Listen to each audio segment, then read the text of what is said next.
tě miloval, ty já bych tě líbal. Já nechci manželku líbat, to se baví. Hovno. Mě baví líbat tebe. Píču si dal. Na hovno.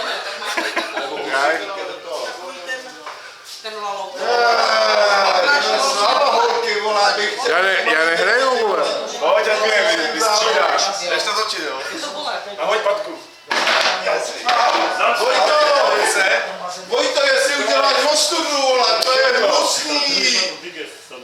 Neudělej ostudu. Počkej, já to tam zahraju sám, ty vole, víš to tebe. Jo! Tady to bere Standa na potenci. No to ještě právě, vole, to fialovou stranu.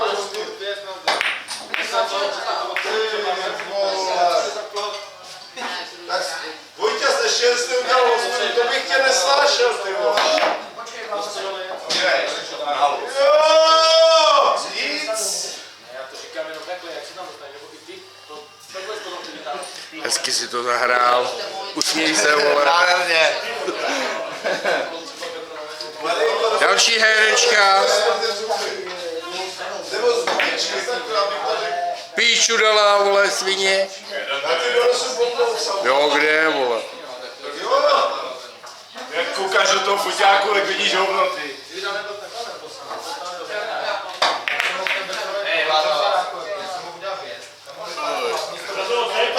Ještě, hele, jeho prodení.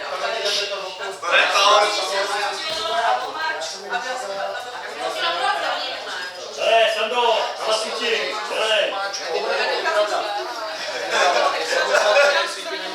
My Putinovci. Na tomhle ta svině sedí.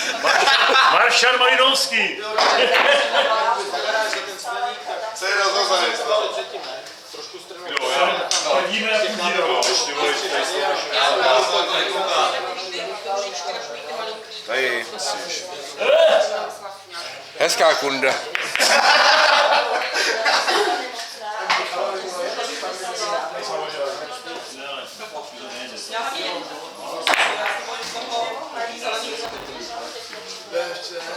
Marinko, to není jen tak nějaký obor, potom se stavil tička. Prosím tě, až do mě.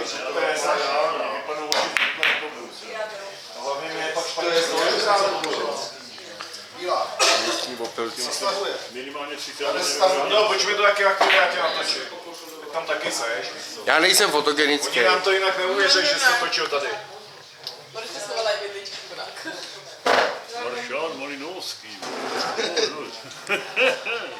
Což taky Zuzanko, potom se Vypatně antigesto, jo.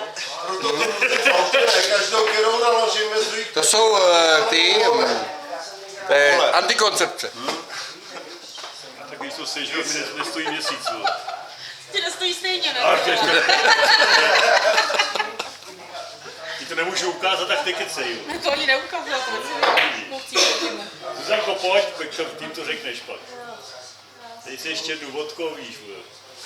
Stando, natoč mě s tou kořalkou. Jak slunečnice. Mám to prosím, teď 10 kg hodiče. Mami, máma vyhrála mistrovství světa stříhání obcí. Ježí, mama, to je hrozný, ona ho oholila tak, jak potřebuje. Aby měl tady velký kousy, protože když líže, tak prý... Všem se to líbí, jen ty mojí lásce Zuzance ne, ty no, tak jak já to mám udělat? Ještě se mám oholit dole? No, jasný, samozřejmě. Dneska, že bylo všechno. To se ještě nikdy neudělalo, když se tam dízne, že do To je tepny, jako ty super, vole, vole. to je ocasný ploutve, vole. Vola krk, ty vole. Zuzi, dovedeš si ho představit, jak se holí a dvakrát se kuchyň do té ocasný ploutve. A mě do koulí, ty vole, on tam tak nevyseje na provázku, ty vole. Tě se do ní fiknou, ty vole. Nech toho, ti říkám. Nech toho už, vole. Já zveš v Praze dělat normálně novinář, nás čuráky, veď. Tak to se jenom na vesnici, vole. Tohle je pravesnická hospoda.